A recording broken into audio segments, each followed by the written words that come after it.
Thank you for talking to us. What is it like being back in Britain? بسم الله الرحمن الرحيم رب اشرح لي صدري ويسر لي أمري واحلل عقدة من لساني يفقهوا قولي.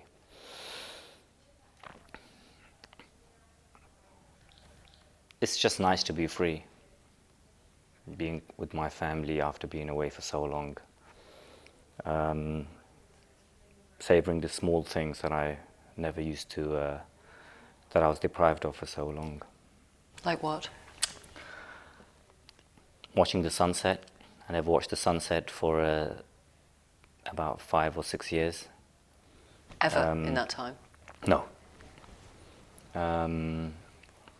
Touching a tree, walking through the park, watching ducks, touching water, going swimming, just ordinary things that I used to miss for such a long time. Tell us what it was like seeing your family after 11 years. That was a moment I dreamed about and played out in my head over and over again for 11 years. The police dropped me home. All my family, all 3 generations, from the kids to my parents, were waiting in one room, and I walked in, and my parents hugged me. They cried, and it was nice. It was that's an understatement. I was going to say. But it was nice to be home, and my family also suffered. In some ways, they suffered more than I did. But my story had a good ending. I survived it, and I came home. What do you want to do now you're back? I think I want there to be some sort of meaning from my experience, and to share my experience to help make a difference in the lives of other people. In what kind of way? Give people hope that you can go through suffering, and you can find meaning to that suffering, and that it doesn't have to, your suffering, if wrong is done to you, that does not have to define you as a person. That even though we can't always control what happens to us, we have a freedom, we are free to choose our response to it. I'll ask you more about the meaning that you have discovered later, if that's okay. I want to go back now.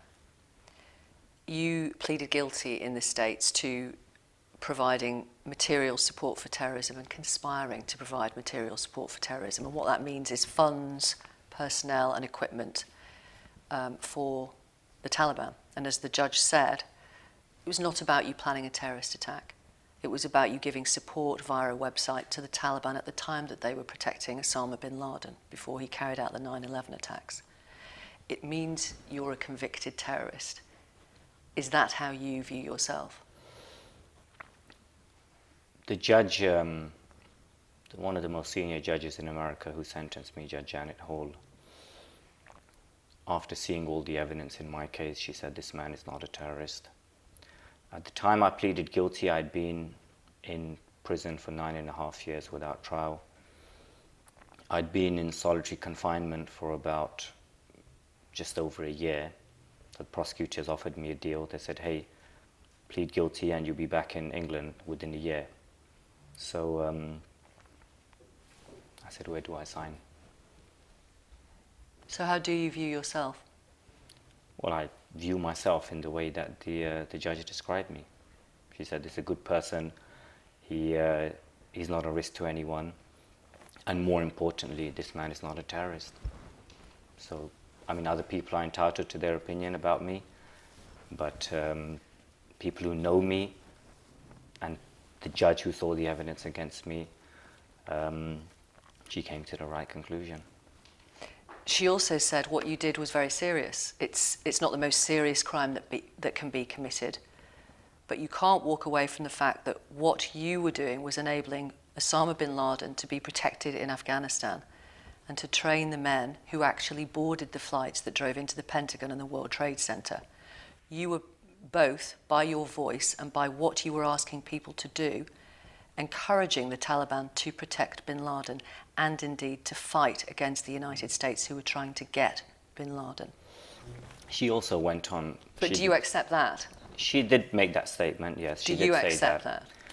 She also went on to say that Mr. Ahmad was never believed in or supported the views of Al-Qaeda or Osama bin Laden.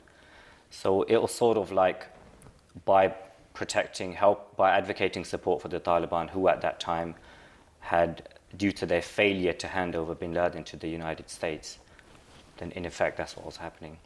So you accept that then? Accept that? That you were providing support for the Taliban, who at the time were protecting bin Laden? Well, not knowingly, because at that time I didn't really know what bin Laden was about.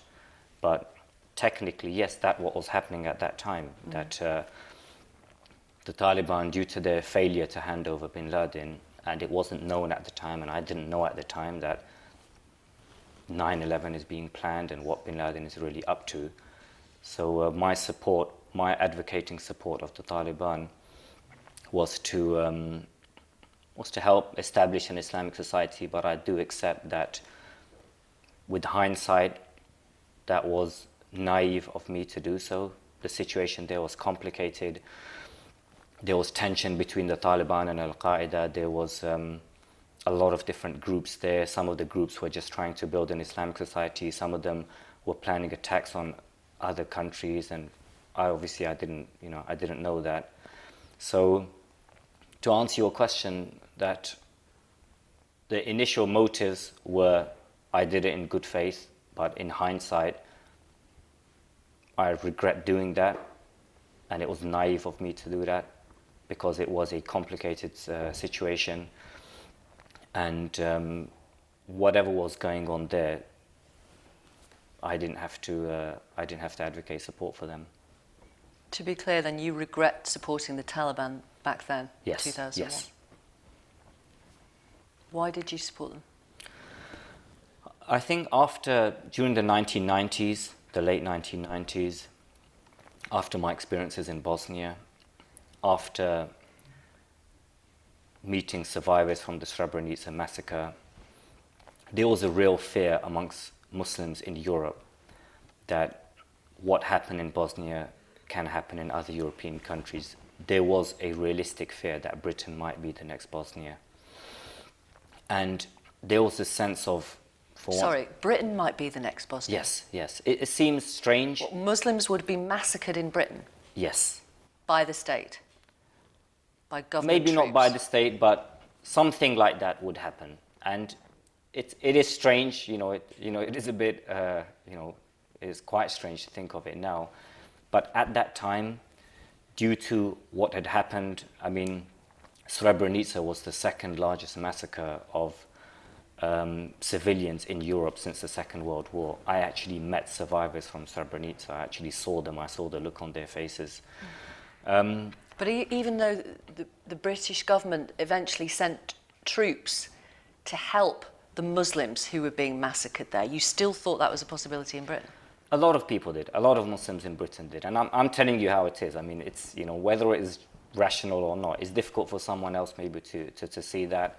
It wasn't just me, it was a lot of people who hadn't been to Bosnia.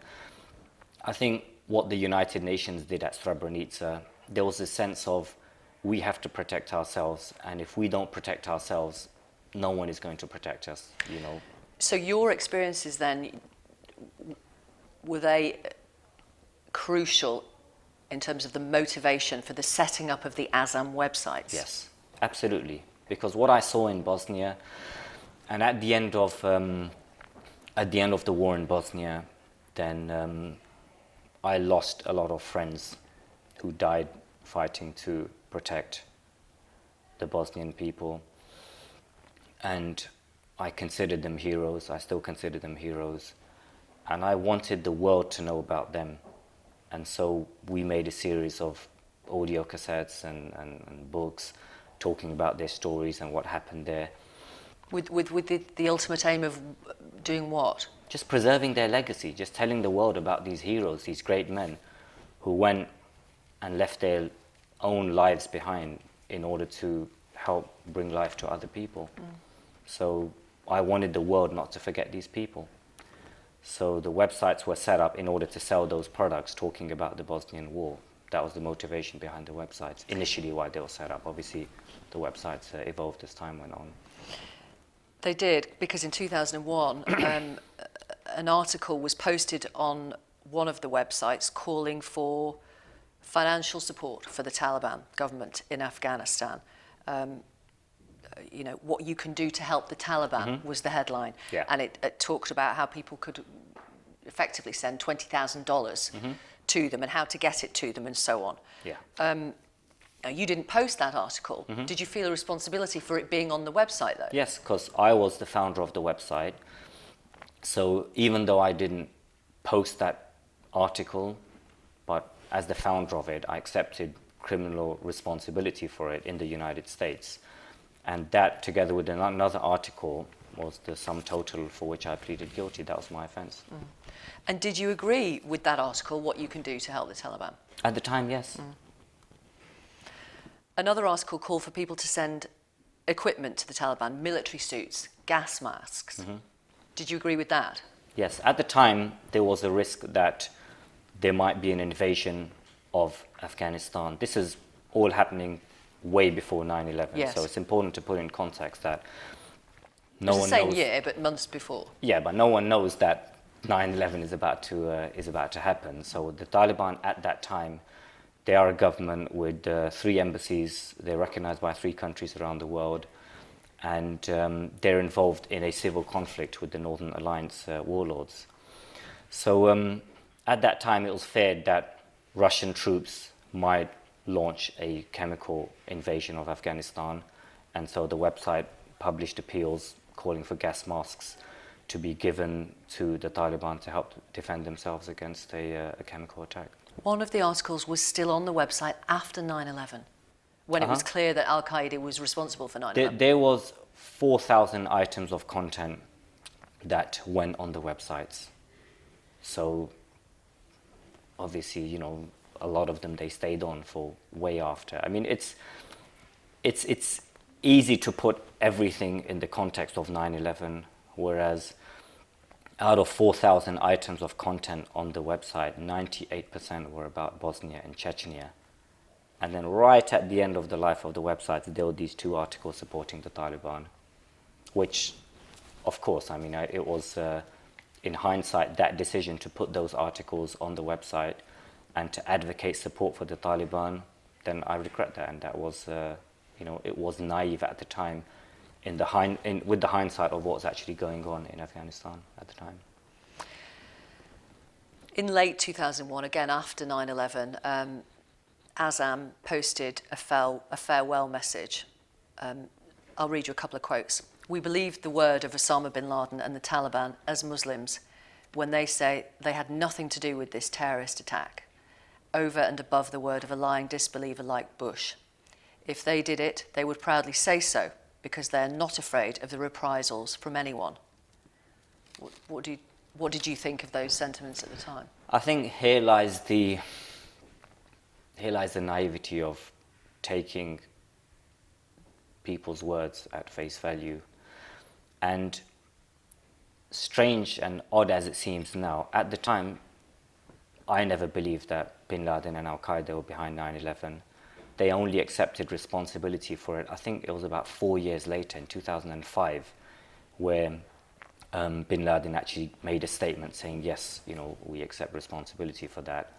So in a situation like that... Even though much of the rest of the world knew it was Al-Qaeda? Well, I mean, knew there was assumptions, and me as a Muslim, who am I going to believe? You know, if I have to take sides, I mean, Bush said, you're either with us or you're against us.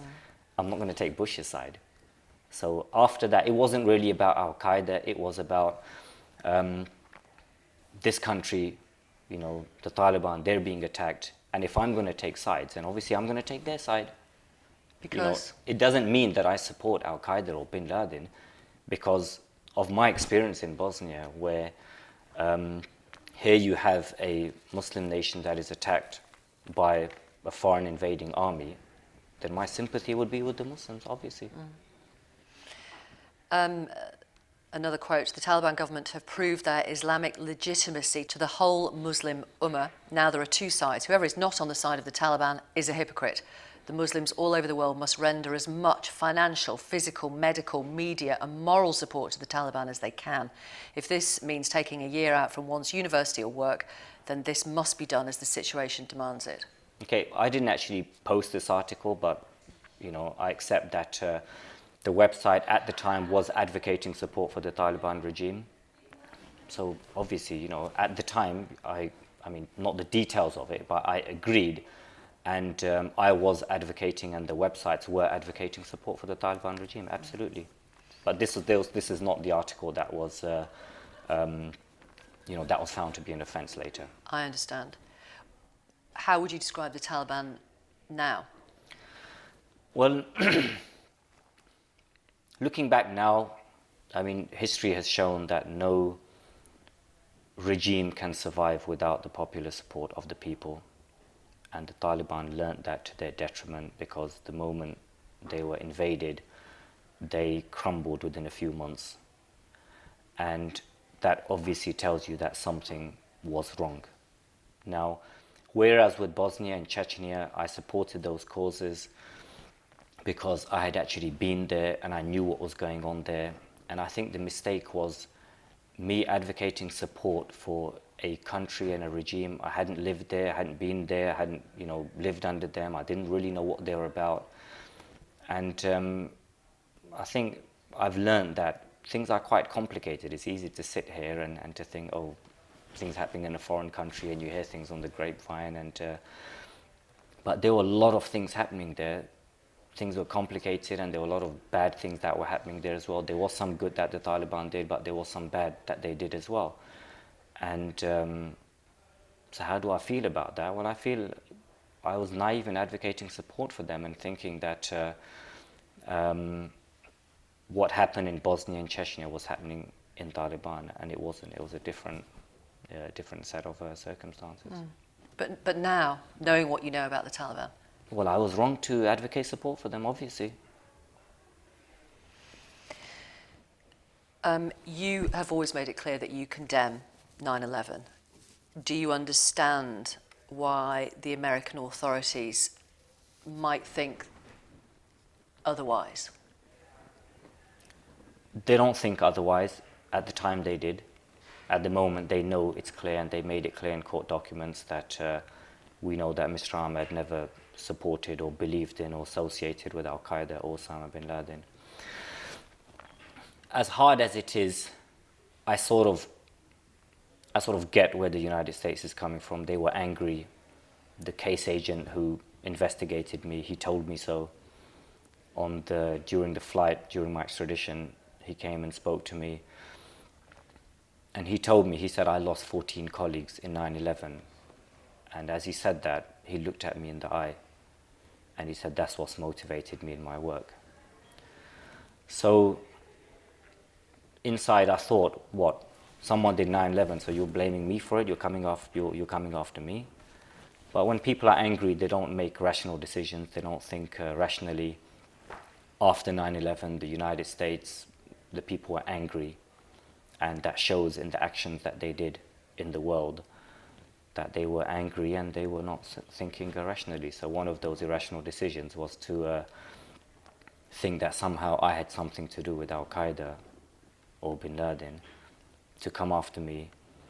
And after 11 years, the judge declared that that was all nonsense. She rejected that I never supported Al-Qaeda or bin Laden or associated with them or advocated support for them at any time. You were sentenced in 2014 to 12.5 years in jail.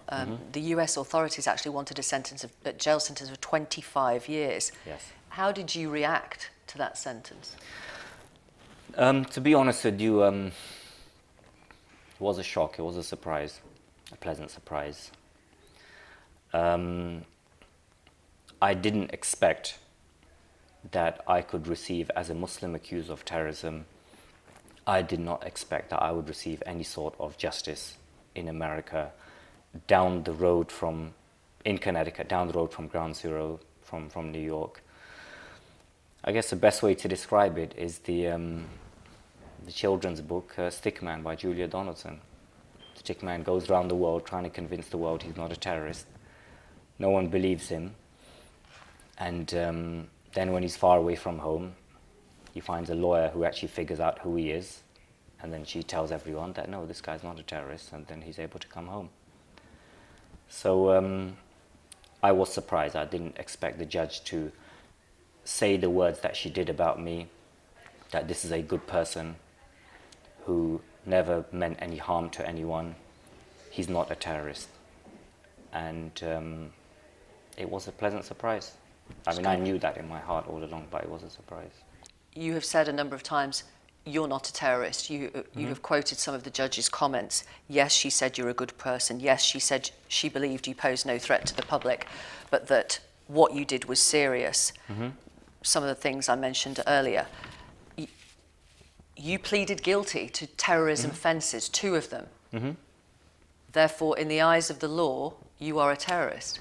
In the eyes of US law, not in the eyes of British law. In the eyes of the US law, you Yeah, in pleaded the eyes guilty of US to law, of course, yeah, I pleaded guilty. As the judge said, pleading guilty to material support for terrorism doesn't make you a terrorist. There's a lot of people that What does it make not you even then? Muslim. Well, according to the laws of the United States, then I'm a convicted felon, to use legal parlance. Is that semantics? The last time I checked, British law applies in Britain. So absolutely, to make it clear, according to the laws of the United States, I am a convicted felon who pleaded guilty to providing material support to terrorists and conspiring to provide material support to terrorists. Of course, I accept that. But that makes no difference to me who I am, where I am now. The judge made that clear, and I think ultimately the judge's words is, that's good enough for me. It's as though you want it both ways. You pleaded guilty. It was a plea bargain, so you could effectively, come home sooner, come back to Britain sooner, and now you're here. It's like that's irrelevant now. Well, no. I want to make it clear, I have no regrets for pleading guilty in America. Pleading guilty in America, I think that was the best decision of my life because it allowed me to come home. So I'm not saying that now, I shouldn't have pleaded guilty. No, according to the laws of the United States, I was guilty. And that's why I pleaded guilty. But if you're asking me now that, according to the laws of this country, do I consider myself a criminal well, no, of course I don't.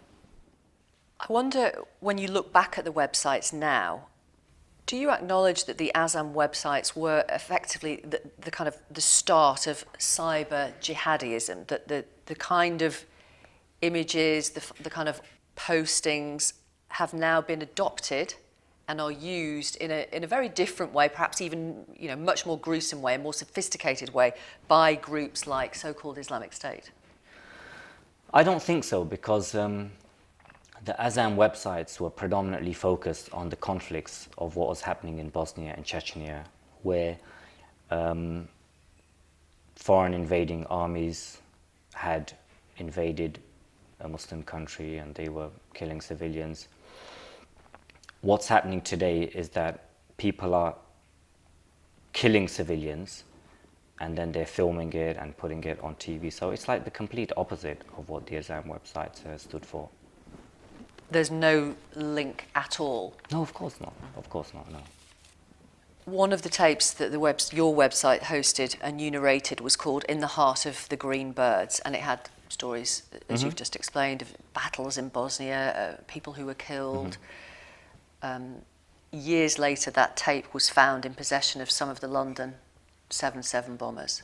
And even now there are quotes from that cassette in social media posts from British men fighting for so-called Islamic State. What do you think of that? I think ultimately I'll say what David Cameron said. He said the responsibility of those who murder innocent people lies with them themselves. I mean, I've heard that this cassette, they had, some of the London bombers had this cassette. I've also heard that there was articles from the BBC News website found on their computers, for example. I mean, we don't know, we can't say what actually was their reason or their motivation.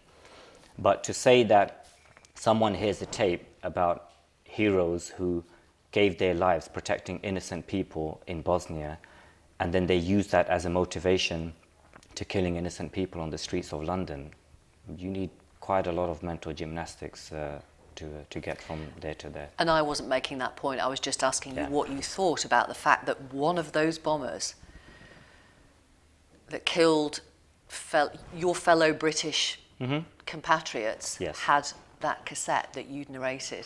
I mean, how am I supposed to feel about it? I'm not supposed to feel bad or guilty or responsible. I mean, how am I supposed to feel about it? I didn't give it to him. I didn't say, here's this tape and go and, and go and do what you're going to do. Those attacks in London, they took place like at least 3 full years after the websites had shut down. And I think about a whole decade after that tape was first made. So I don't see any link. And what would you say to young British Muslim men and women who, like you did 20 years ago, felt really angry about the way some Muslims were being treated in parts of the world? I felt outraged, not angry. There's a difference. It's not a crime to feel outraged at injustice, what's happening. But ultimately, we are responsible for our actions. And it's important that before people decide to take a course of action, before you translate your outrage into action, think deeply and carefully about what you are doing, and don't allow yourselves to be a pawn. Don't allow yourselves to be used by other people. Don't let anyone bully you that the only way to paradise is by bringing misery upon innocent people who have done nothing to you. Make your own mind up. Be smart, be intelligent, do your research, and make your own mind up. That's what I'll say to them. And what if those young people make their own mind up and think, actually, yeah, I am going to go and join Islamic State? Well, I mean, if that's what they're going to do, as long as they understand the risks that they're taking to their own lives, they could end up in prison, they could end up disabled. I mean, war is no joke. And I've been in war, and I've been on battlefields. And no one should be under any illusion that war is some kind of glorified thing that you see in a video with with music in the background, and it's all going to be nice and good. War is a horrible thing, and horrible things happen in war. And I've seen injuries, I've seen a lot of suffering. So before you decide to put yourself into that situation where, okay, if you're killed, you might be lucky. You might lose your eyesight, you might be disabled, you may be caught in, you may be imprisoned and tortured to death. Something might happen to members of your family. These are real risks. And sometimes in people's eagerness to want to do something, they fail to understand the risks of what they're actually getting themselves into. And I think it's important that people do that. Would you be emphatic and say, don't go and join Islamic State? I would be emphatic in saying that foreign conflicts are complicated, and do not go and join a conflict, or do not go and join a group of people for whom there is no popular support. I'll be pretty emphatic in saying that. How would you describe so-called Islamic State? Well, I'm still catching up. I've only been back 7 months, and they came into existence while I was in isolation in a supermax prison. From what I've heard, getting journalists and cutting their heads off on TV, I don't recognize this. This is alien to me. I mean, jihad is something to be in Islamic history and heritage and beliefs. It's a noble act that's meant to protect and defend innocent people from acts of terror. And when terror and misery is brought to people under the label of jihad, it's not jihad, it's God knows what it is, but no God tolerates terror and misery being brought to innocent people on behalf of some sort of cause. Some people might see what happened to you, held for 8 years in the UK without trial, before being extradited to the States as a reason to be outraged, what would you say to them? It's good to be outraged. So the problem is not just outrage, and it's not just people in the Muslim community that were outraged over what happened to me. The problem is, what do you do with that outrage? And there are many things you can do. There is not just one way to channel that outrage. So yes, bad things happen to me, but good things also happen to me as well. And there was a balance in the way that I was treated, and I was mistreated, and I was treated very bad. But ultimately, I received some semblance of justice in the United States. You spent 8 years fighting extradition to the United States. You argued that you should be tried in a UK court. If you had been tried in Britain instead of the States, would you have pleaded not guilty? Absolutely. If I had been put on trial in this country, as I was asking for 8 years, I absolutely would have pleaded not guilty, and I would have gone to trial, because at most I was facing a sentence of about 2 years, of which I would do half if I was found guilty. So it was to do with the length of the sentence rather than the principle of you not having done what you were accused of? Well, according to the law of this country, I never was charged, and I hadn't actually done anything wrong. So yes, I mean, I would have fought trial, I would have gone to trial. And in America, it is easy to say, okay, oh, you went there, you pleaded guilty, but pleading guilty in America is different to pleading guilty in this country. In this country, you actually plead guilty when you've done something. It doesn't matter though. I mean, you pleaded guilty. I think it's easy to sit in this nice room and you know, to say that. During the Supermax prison in America for 2 years, I lived through complete hell, and those 2 years were the darkest years of my life. Every minute of every day, from the moment you wake up to the moment you go to sleep, was a struggle, was a battle. If you can sleep, that is. I saw 1 suicide attempt a week, 3 suicide attempts in one day. Inmates who had gone crazy, and they would just bang the doors and shout and scream all day and all night. And at that point, I've been in prison 9.5 years without trial. I'm far away from home in a foreign country. And prosecutors come to me, they said, hey, plead guilty and you'll be home within the year. So any person in their right mind would just sign the dotted line, and that's exactly what I did. I don't regret pleading guilty. Pleading guilty, I want to make it clear, I'm not taking that back. It was the best decision of my life, and I'm proud I made that decision. But, you know, at that time, I didn't care what anyone thought of me. I just wanted to get back to my family. And here I am, so I'm glad I made the right decision. Talk to us about 2 years solitary confinement. Describe what that actually means in practical terms, first of all. It means you're in your cell for 23 to 24 hours a day by yourself. You're let out for an hour in an underground pit, underground concrete pit, where you can't see into the distance.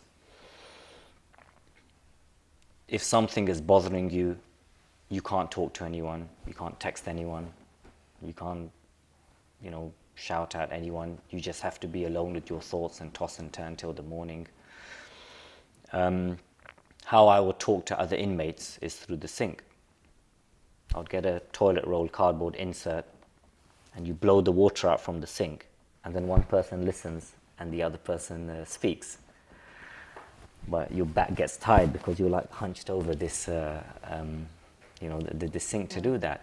For me to go to sleep, it would take me 5 pairs of socks and an empty shampoo bottle because of the noise.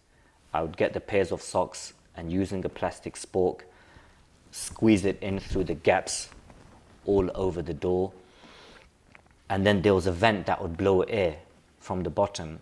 And if you balance the shampoo bottle at the right angle with some books, it would generate like a white noise, like a zzzz, and your brain can cut that out, and that drowns out the banging that's all around you.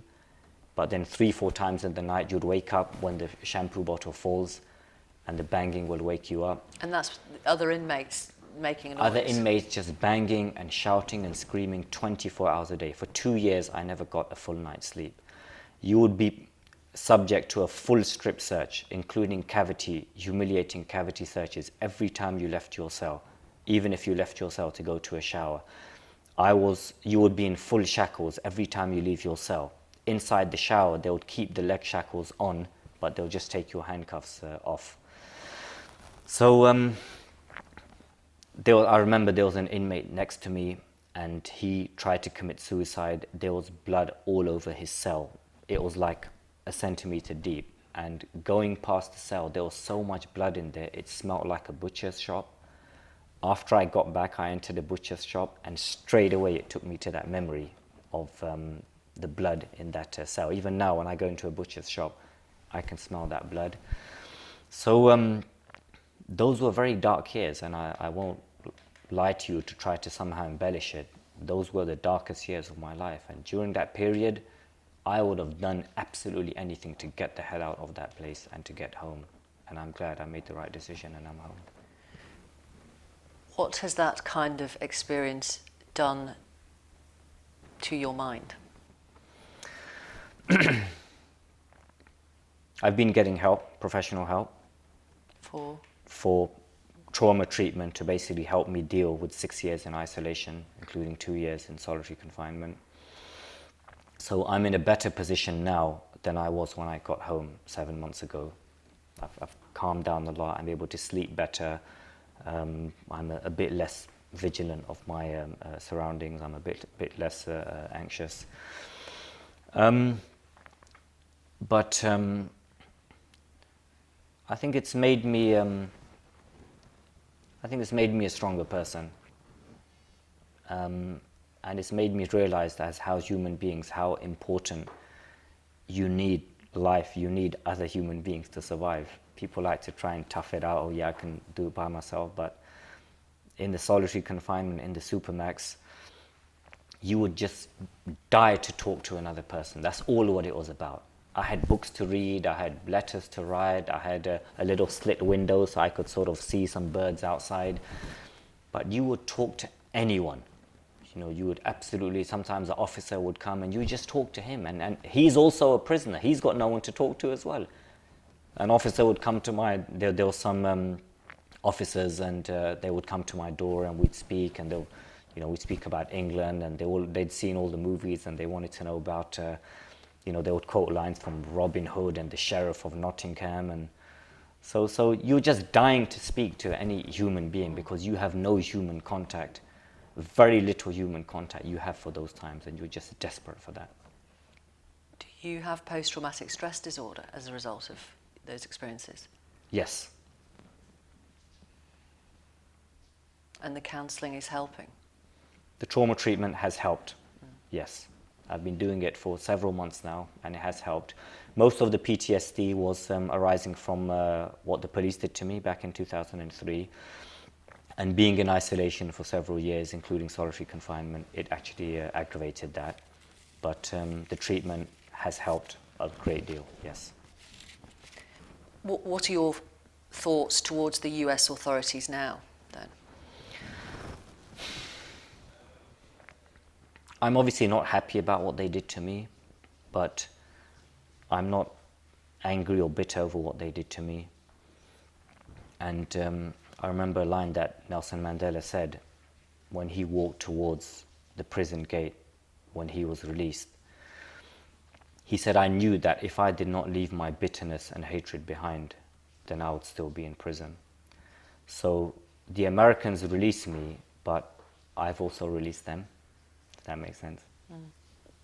You talked earlier about channeling anger and feelings of outrage. In what way have you channeled your anger as a result of the way you have been treated up to you pleading guilty? Outrage. I think anger is something that is irrational. So anyone who knows me, I'm not an angry person, but I'm very passionate, and I was outraged in the way that I was treated. I think one of the things that helped me to heal was there was bad that happened to me, no doubt, but there was also good. I did see humanity, including from some of the officers who were there to lock my door, including in America. And some of these were former US Marines that had served in Iraq and Afghanistan. And they would come to me and they would talk to me, and as human beings at my door, for half an hour sometimes, we would just talk, like man to man. And they were nice to me. Some of them were nice to me. My lawyer in America, my legal team, and in particular, one of my lawyers, Kelly Barrett, the way that she treated me and my family, she would make the equivalent of a trip from London to Birmingham 4 or 5 times a week to come and see me at the prison. She spent several hundred hours with me in legal visits, helping me to prepare my case. When my family flew to America, she got her family to pick them up from the airport. She kept them in her own apartment building.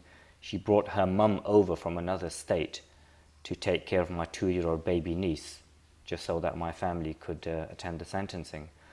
And she didn't have to do that. She was a salaried employee. She did that out of the goodness of her heart.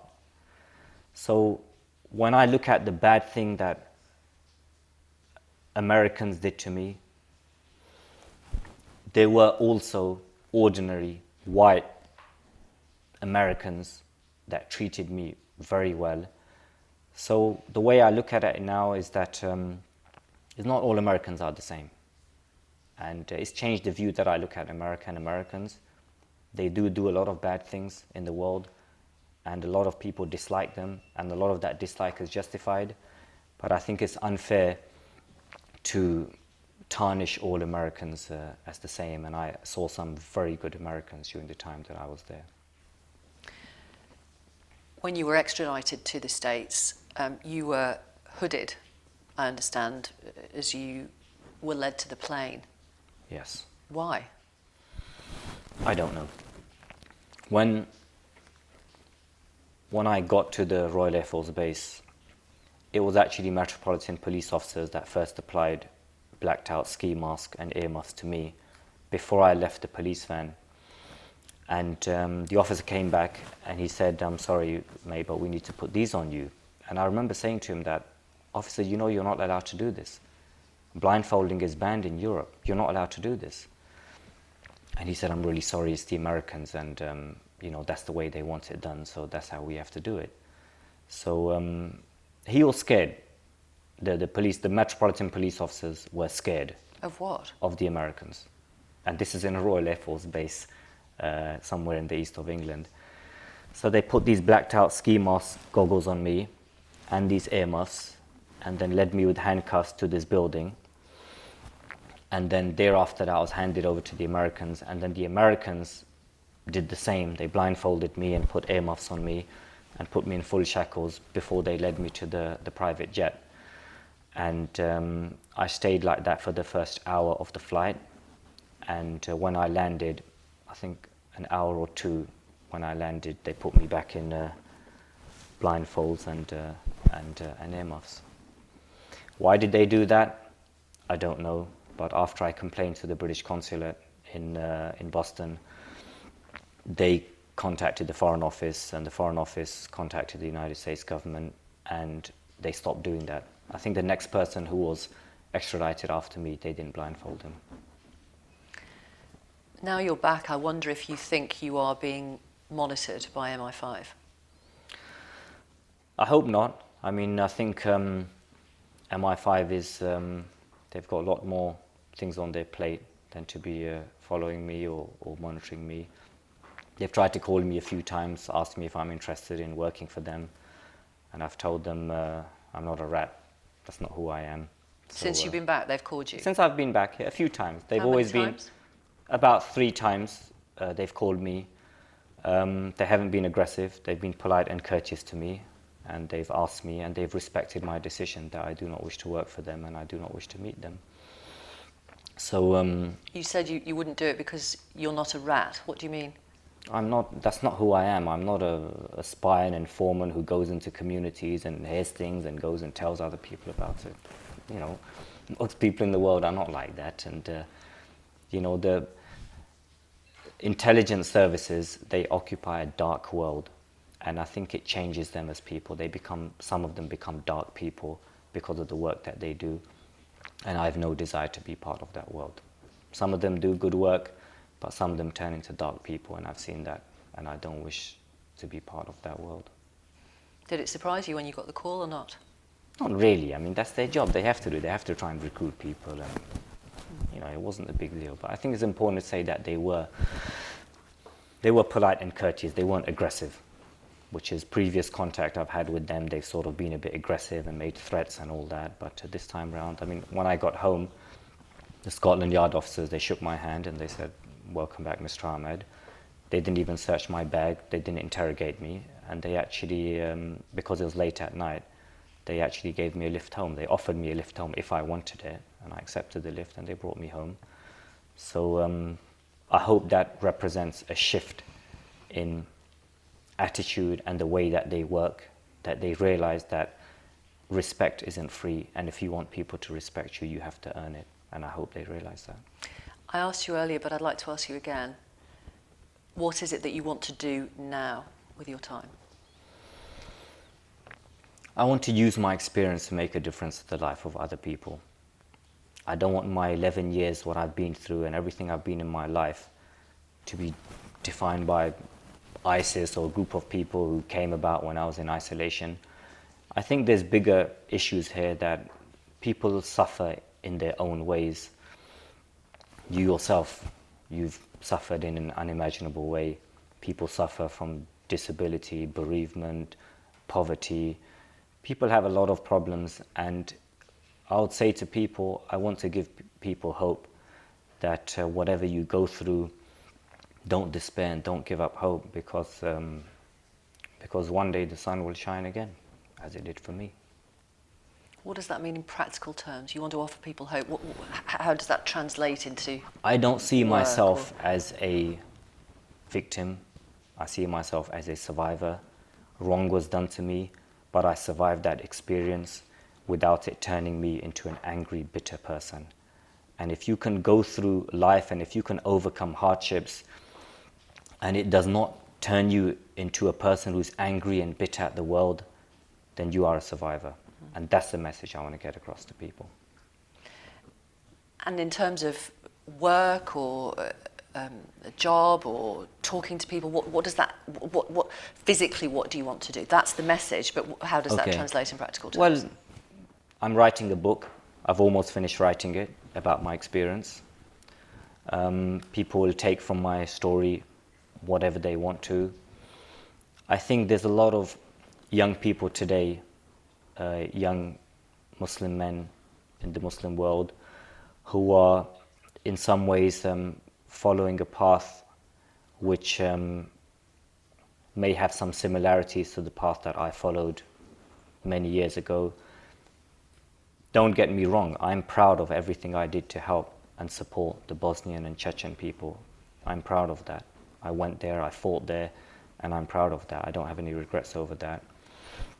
I do have regrets over translating that into advocating support for a country, a conflict that was complicated, that I didn't know what was going on there. And I think I'd like to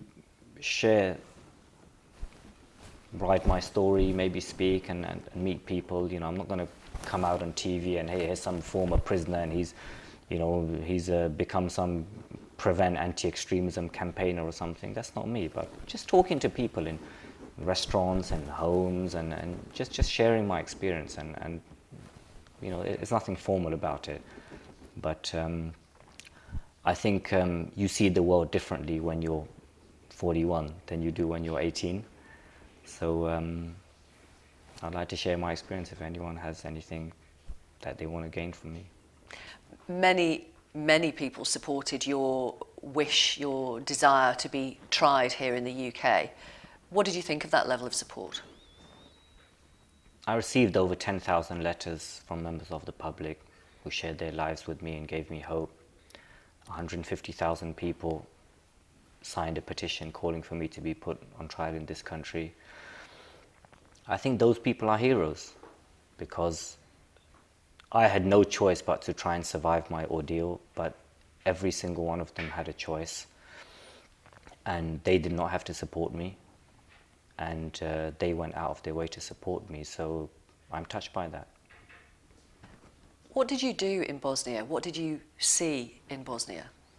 Bosnia, I first went there as, I went as an aid worker. I was 18. I saw some news reports of what was happening.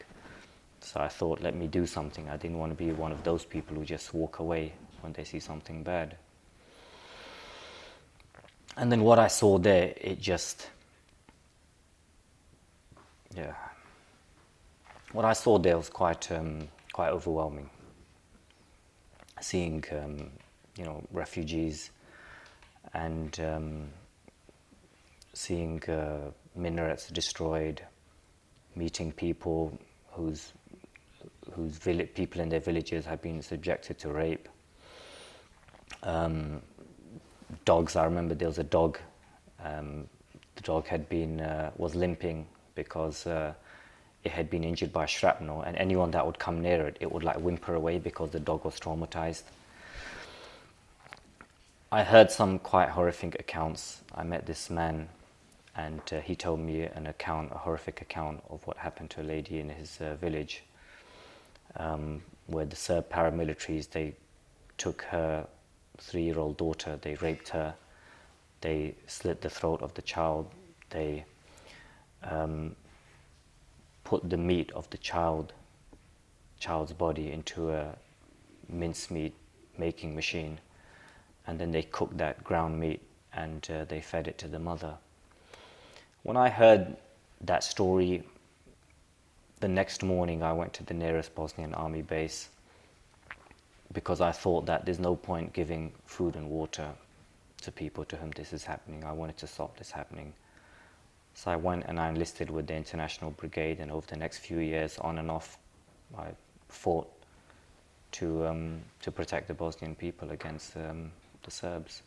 I went back there days after the Srebrenica massacre, in which 8,000 innocent Muslims were killed under the noses of the United Nations. I fought there. I was injured there. I lost a lot of friends there, and that formed my whole worldview of that there were bad things that were happening in the world, and that ordinary people, you can do something to make a difference to what's happening in the world. You don't have to accept the world for what it is. A relative of yours was killed in the 9/11 attacks. Sarah Ali, she was one of the 67 Britons that were killed. I grew up on the next street to her, a neighbour, friend, and a distant relative. I remember that after those attacks, I went to visit the family. They were very worried, as they'd never heard any news from her. And I actually went to meet the family a few weeks ago, and it's quite upsetting to see how the mother and how the family have dealt with the loss of their daughter. There's still a photograph of her in their living room. And it begs the question, why was she killed? What was the reason for this happening to her? So yes, definitely I suffered personal loss in those events. Why are you speaking to us today?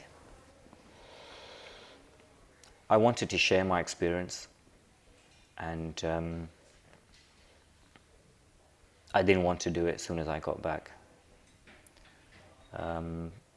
Last 6 or 7 months now, I think I'm sort of ready to start talking about my experience, and I feel I have a message that perhaps some people may want to hear, and some might benefit from them.